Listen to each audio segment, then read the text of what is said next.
Hello guys, যে টুক করে তোমাদের জন্য একটা নিয়ে চলে এসেছি মিনি ব্লগ। আজ হচ্ছে আমার দাদার জন্মদিন, তো চলো তোমরা দেখতে থাকো।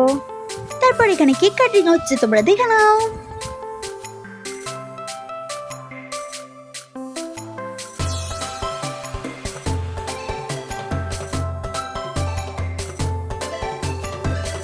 তো কেক কাটিং হয়ে যাওয়ার পর আমরা একটু মজা করে নিলাম।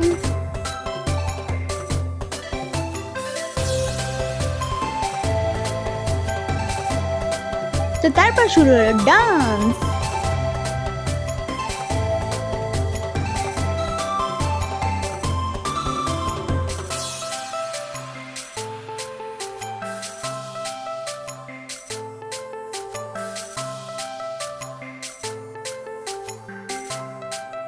তো গাইস, ডান্স করে আমরা ভীষণই হাঁপিয়ে গেছিলাম, তাই আর খাওয়া দাওয়ার ক্লিপটা নেওয়া হয়নি। তো এইভাবে আমার কাটলো সেই দিনটা, আমরা খুব এনজয় করলাম। তো বাই বাই, দেখা হচ্ছে নেক্সট কোনো ভিডিওতে।